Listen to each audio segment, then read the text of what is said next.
Just not enough buses. It's pretty bad. Traffic is horrible. The number of people living and working in Seattle is booming at a time when funding for public transit is at an all-time high.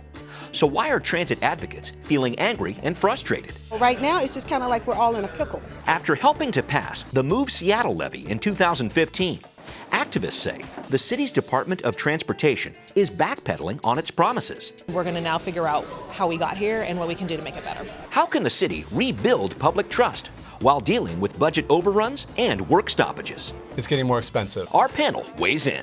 We've waited long enough.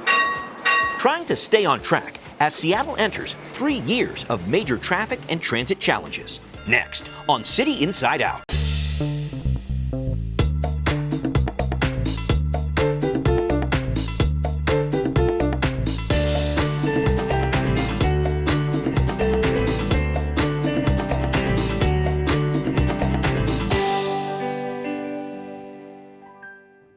Welcome to City Inside Out. I'm your host, Brian Callanan. From some multi-million-dollar projects put on hold to some traffic-choking major construction projects ahead, the Seattle Department of Transportation is under fire. The city says it's going through a reset following some newly revealed projected cost overruns for Seattle's streetcar project and a new network of bike lanes. But transit advocates who helped pass the city's Move Seattle transportation levy to pay for projects like these are feeling frustrated and angry. With the city bracing for major traffic, with a new convention center downtown, and the removal of the Alaskan Way Viaduct, SDOT is looking for ways to build public trust as it tries to build a transportation network. It doesn't matter if you drive a car. What do you think of traffic in Seattle? Traffic is horrible. Use transit.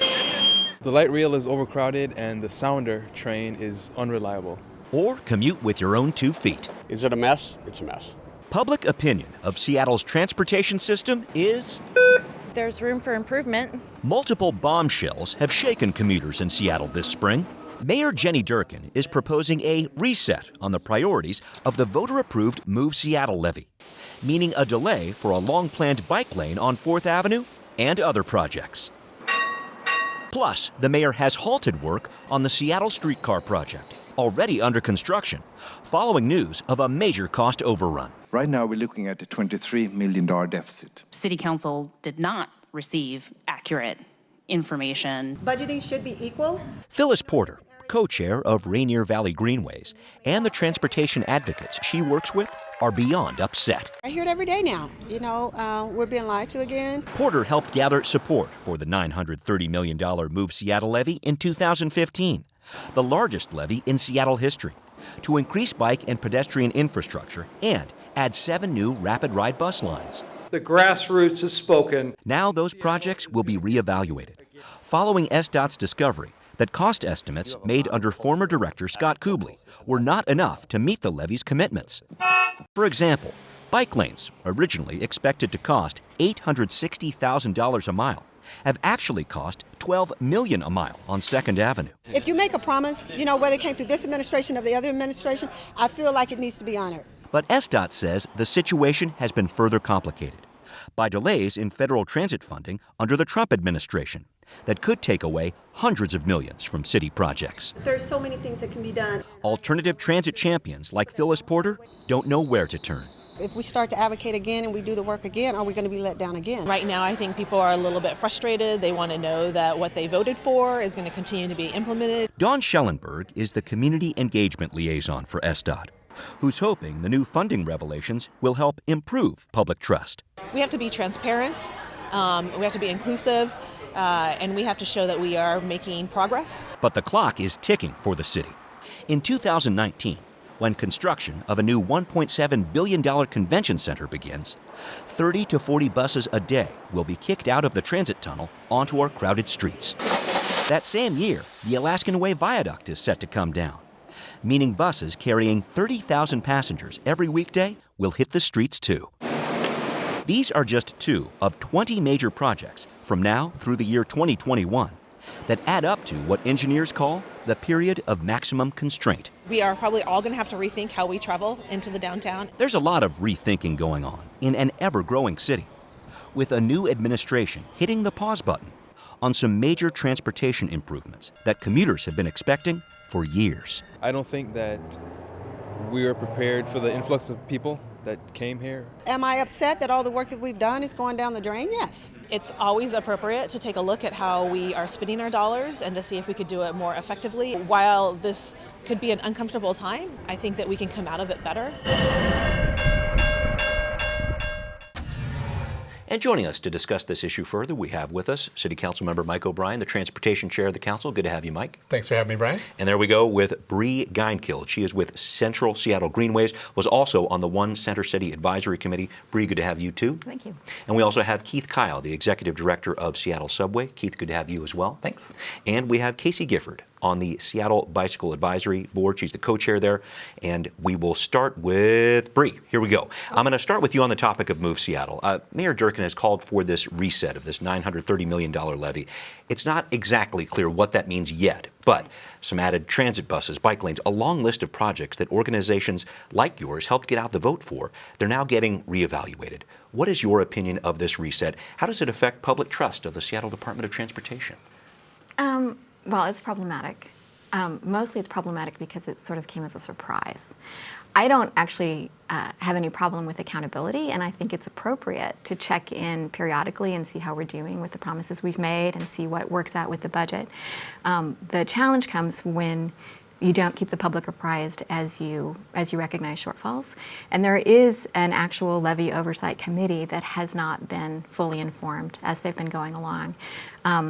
As a member of the One Center City Advisory Group, I was very disappointed that they didn't come to us to tell us that the near-term plan we'd all talked about in September had changed, that they changed that without the advisory group's either advice or just even keeping us informed. Yeah. And I've talked with the folks at the city, I've talked with John Sparman about the need to do better with the Levy Oversight Committee and that they have a chance to reset that public trust now by working through this process properly with them and the modal boards. Mike, I want to get your opinion here. I know you've raised some concerns about this reset too. How do you respond to these concerns? Bree's bringing them up here about public trust. Nearly 59% of Seattleites voted for Move Seattle. What do you tell them now? Bree's exactly right. It's really frustrating and it's disappointing. As a member of that Move Seattle Oversight Committee, there have been constantly questions that are coming up, and the answers have all been, well, we're working on something, we're trying to get it out. So I do think we have a moment in time to get our ship in order. I'm really hoping this mayor and this new administration can tighten things up. There are some things that happen that are beyond folks' control. I mean, no one anticipated this Congress, this president, this approach to funding transportation projects, so we missed that one. Yeah. Construction prices are going up. SDOT, like everyone, is having trouble getting companies to even bid on projects, which means it's getting more expensive. You know, I don't think anyone really anticipated the rate of growth. At the same time, there were other estimates that were made that were clearly wrong, and we need to understand what happened, and more importantly, how do we go forward and what can we actually build now? I'm going to get back to you on that federal funding piece in a little bit, but Keith, let me get your input here. I know the city is still working out about how Move Seattle's priorities might get recalibrated here, but I think the big concern is demand for mass transit specifically is going up so quickly. Scaling back any transit investments at this time could have some significant impacts. How do you think a reset of Move Seattle will affect transit, actual getting around in the city? Well, it's a big deal. We have, as you said, the period of maximum constraint happening right now, and that's going to impact people's ability to get through Center City, and that's coming really fast. Moving the convention center up to March is a significant impact, and that's pushing a lot of buses into the Center City, but also out in the neighborhoods. We're at a point where buses have trouble getting through town in a lot of places. That's what Move Seattle was intended to address. And beyond the money issues, we're seeing a watering down of plans. For instance, the bus lanes on 3rd, one place where transit certainly should have primacy in the city. We have the busiest bus corridor in the United States. That's 120 buses per hour per direction. We're going to add more buses there, but instead of giving all-day bus priority, we're going to extend peak. And what that means exactly is still a little unclear. We're also seeing watering down of plans for the rapid ride lines, such as Rainier, where we're making decisions that still put cars at the top of the list, whereas commuters have already put transit at the top of the list. Almost 50% of Seattleites, or I'm sorry, of people who commute to downtown Seattle do that via transit versus 26% who do that driving alone in their car. We need to make decisions that prioritize the most people who are getting into our city, who are taking up the least space to do it. And I know, Casey, just bringing you in here, we're taping the show a few days before Bike to Work Day, which I feel might take on a little bit of a different feel here in 2018. We're going to see how that goes. But one specific issue, your reaction to seeing this news that bike lanes on 2nd Avenue did not cost $860,000 a mile, but $12 million a mile. How does that impact the work that you do to try to advocate for bikes? Well, I think it's important that we be clear about where that $12 million number is coming from. Thank you. And we have old infrastructure, and it's going to be costly to bring that up to snuff and make it safe for all road users. Right. $12 million is not the cost to implement protected bike lanes all over the city. Right. 2nd Avenue required a lot of additional infrastructure work that other streets don't need, and I think that it's important that we invest the amount of funding that it takes to make our streets safer. Yeah. And so I hope that, and I know that other streets aren't going to cost that much to make safer. Right. So that's not. $12 million is not I wanted what it's to going ask to cost to move forward. Thanks for clearing that up. I did want to ask you too about this reprioritization that apparently is happening with Move Seattle. I think there are a lot of projects that were promised that are not coming through, and I wanted to make sure I got your reaction on that too. Yeah, that's absolutely correct. The board is really disappointed in having projects delayed, diluted, and it's primarily happening in the center city and in South Seattle.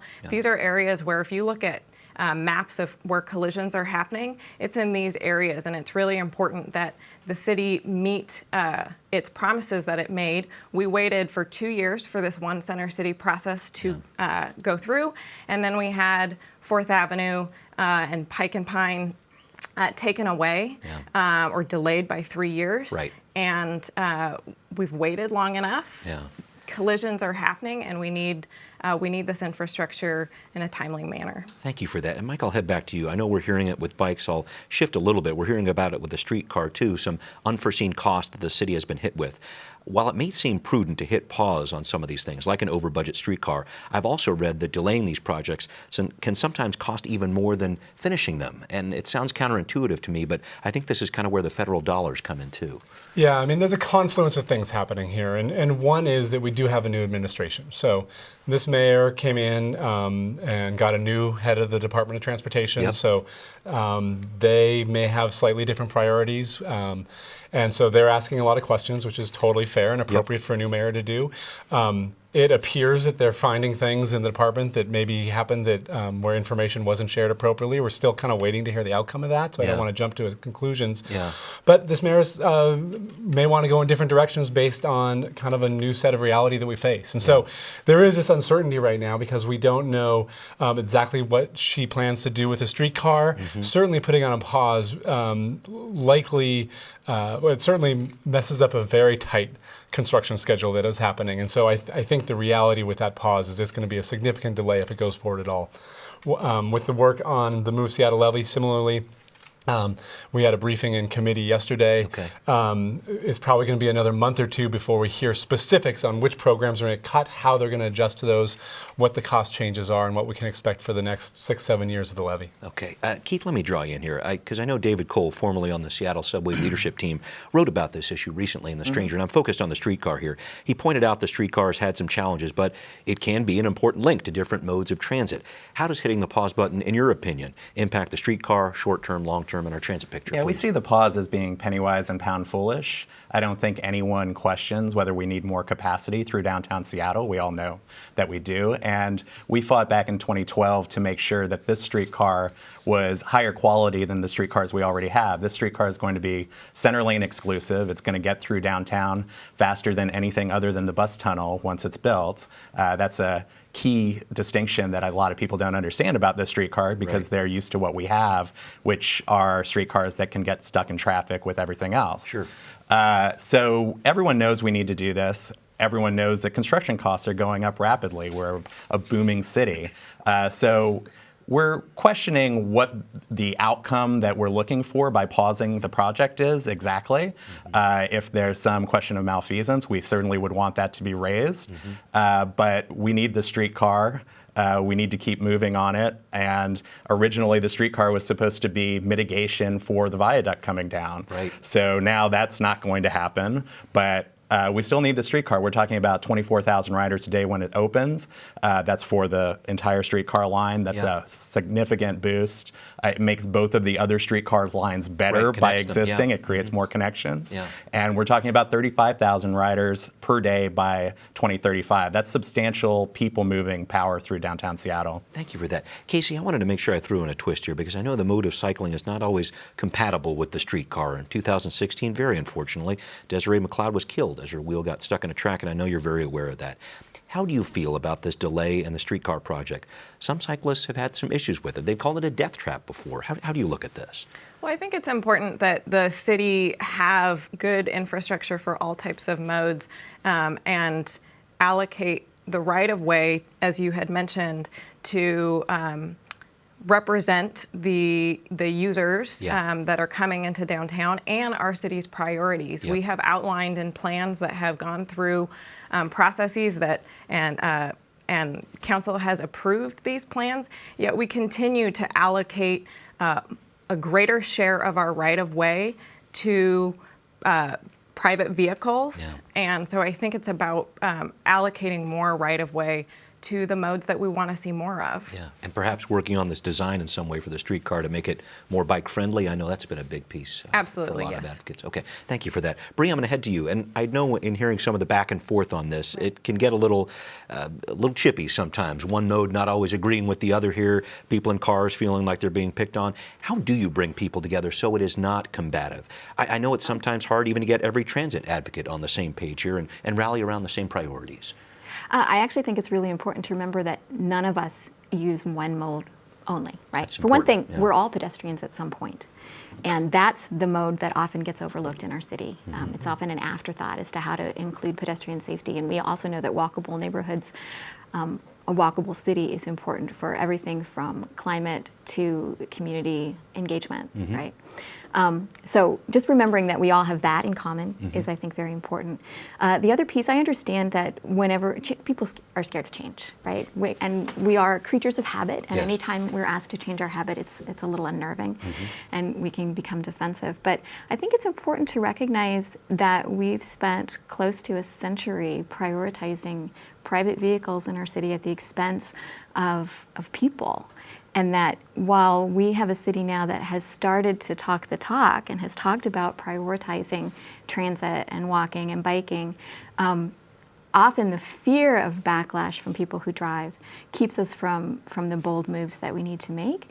And sometimes that backlash is real, but a lot of those drivers want to bike, want to walk, and want to use transit. And they just need that to be more available to them. So I think we're all in this together, and it's going to be a really uncomfortable few years. But the more people we can get to find comfortable alternatives to private vehicles, the better off we're all going to be. Speaking of being uncomfortable, and I'll stay with you, Brie, here for a minute. Oh yeah, would you? What do you got? I also want us to get away from talking about everything that is not a private vehicle as alternative transportation. Okay. They are all transportation modes. For me, a private vehicle is alternative transportation because it really only happens when I need to take the cats to the vet.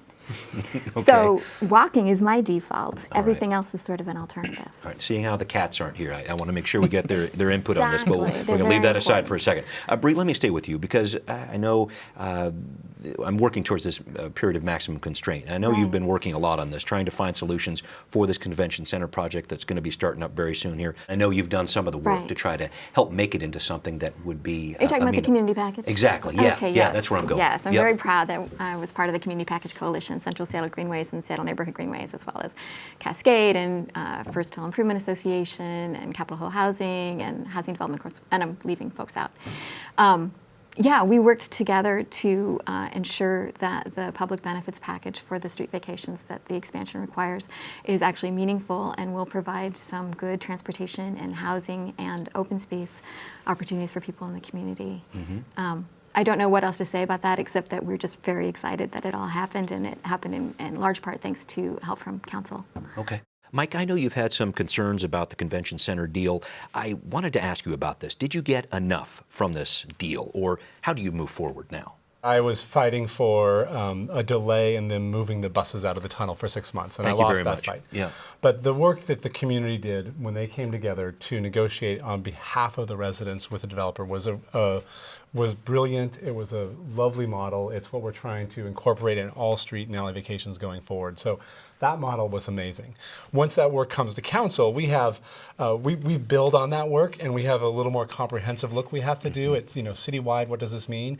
And as Keith mentioned earlier, those 40 buses an hour during rush hour in each direction coming out of the tunnel less than a year from now is a real concern for me for what it's going to mean for construction or for transit downtown and what congestion looks like. And so that was my main concern. Okay. I was urging my colleagues to delay that another 6 months just to give us more time to get things better on the ground. I lost that. So we're going to work through that and figure out how to make sure we have as many investments as possible in place to minimize the impact, specifically on transit. Thank you for that. Keith, bigger picture here. What are you telling people when it comes to this period of maximum constraint that we're entering into right now? Buses taken out of the bus tunnel, the viaduct coming down, a lot of impacts here. What can the city do to try to ease congestion? Well, not everything that we can do costs a lot of money. For instance, making 3rd Avenue transit only all day doesn't really cost anything. Actually, making sure that cars aren't on 3rd Avenue doesn't cost. That can even be revenue positive, in fact, because right now, every single day, the busiest buses, for instance, the E line that goes up Aurora, you could go out there and see a single car holding up a couple hundred people on a couple of buses every single day. And we need to make sure, even on the bad days, on the fish truck days, that transit keeps moving. And that means prioritizing enforcement on the transit lanes to keep people moving through those lanes, even regardless of what's going on with cars. We know that if everyone were to drive into Seattle, no one would get anywhere. On days when cars are going to have a bad time, there's no avoiding the bad time they're going to have. We need to keep those buses moving and give a little more incentive to people to not take as much space coming into downtown where there's not much space to go around. That's a very good point. And Casey, I'll go to you here. I get the feeling a lot of people might actually turn to bikes during the period of maximum constraint, but the concern is still there. The infrastructure might not be there to handle that. Help me with this balancing issue, because I know you'd like to encourage people to ride bikes, and they certainly would be welcome to do that during this period, but help me with that struggle there. Well, I think that's one of the most frustrating things about having 4th Avenue be delayed is that when there is a fish truck incident, one of the best ways to get out of traffic congestion will be on 2 wheels, but you can only do that when there is dedicated right-of-way, and especially when it's protected. And so the SDOT's argument that not having the 4th Avenue protected bike lane will add resilience to our system, I just can't buy that argument, especially when they've provided no numbers to back that up. So I think more people would turn to biking, and I think they will, but fewer will without the appropriate infrastructure. Very good point. We need to start wrapping up the show. This has been a great discussion here. Casey, I'm going to stay with you and kind of come back this way. Considering all that the city is looking at, added congestion in the future with a period of maximum constraint, some challenges with Move Seattle, the streetcar, what is your advice for SDOT, our city leaders, moving forward here, please? I have two pieces of advice. One is that they stay true to their promise to be transparent in this process. The board is really looking forward to meaningfully engaging with them, but we want to make sure that they're actually receptive to our input. And then 2, that the city has the willingness to stand behind the plans that have been passed through council that have had years of community engagement and not cut our programs and projects at the last minute because of a variety of reasons, but oftentimes it's just a couple people who might not like a project and they're able to derail the whole system. Thank you very much for that. Final thoughts that you might want to share here, Keith? I think keeping with the same theme, that we need to keep moving on transit priority. And we have concerns about the priorities that are coming out of the administration via what is moving forward and what isn't with Move Seattle. adaptive signaling, which is pedestrian hostile. That's happening. The Lander Street overpass, which has no bike or pedestrian facilities, that's moving forward. Meanwhile, we're hearing transit and bikes can't move forward for some reason. And advocates and the community that's built around transit and bikes and pedestrians are what helped get Move Seattle passed in the first place. So we'd like to see the voter-approved plans move forward in spirit, at least, if there are issues with funding. And we want to see something happen as soon as possible to make sure people keep moving through downtown Seattle, particularly on transit, during the period of maximum constraint. Thanks very much for that. Brie, final thoughts here. I would say that, as I said earlier, people are creatures of habit. And this period of maximum constraint is a wonderful time to disrupt some of that habit. But we need to be poised as a city to take advantage of people being willing to try different modes. Yeah. And it is the exact wrong time to delay bicycle infrastructure. We hear from people every day who want to bike but don't feel safe. It is the wrong time to delay transit improvements. It is the right time to be bold. And we need to see some boldness. All right. Mike, you've heard a lot here today, and I know you've heard some of these thoughts before, and I know you're considering a lot too. And I wanted to make sure you touched on this, the possibility of tolling some of our downtown streets, this congestion pricing bit here. Talk to us a little bit about that, maybe a brief update on that if you could, and then your outlook on Seattle's transportation system moving forward. Sure. So really quickly on the congestion pricing, I mean, having a pricing mechanism to help manage congestion is a tool that we've seen work really well in other cities, and it's something that Seattle and frankly cities up and down the West Coast are all considering right now. The reality for Seattle is the only way we could do that is a vote of the people. There has to be a lot of studies. We're years away from that actually being reality, but the discussion is a good one we should be having. Okay. What we do immediately, though, you know, what I heard all these advocates talk about is exactly where we need to be. We need to have transparency. We need to make sure we're recommitting to the priorities that move the most people, not the most amount of steel. Yeah. The legislation to reset this will be in committee, I believe, in July. So right now there's a lot of skepticism, which I share. What is the direction that this mayor and administration are going to go? What have we learned and how are we going to go forward? But in a couple months, we better have some transparency and a proposal, and at that point, we'll get a lot of input to make sure that proposal gets right before it goes forward. Thank you very much, all of you, for your input here, and we will be right back. I think Seattle needs to think outside of the box. Have more mass transit. Better trains, more trains. And the city's already built out, you know, freeway-wise and capacity-wise. They gotta find something, engineer something new and, you know, something that's creative. We'd like to know what you think. Send us an email at contact@seattlechannel.org or find us on Facebook and Twitter and give us your feedback.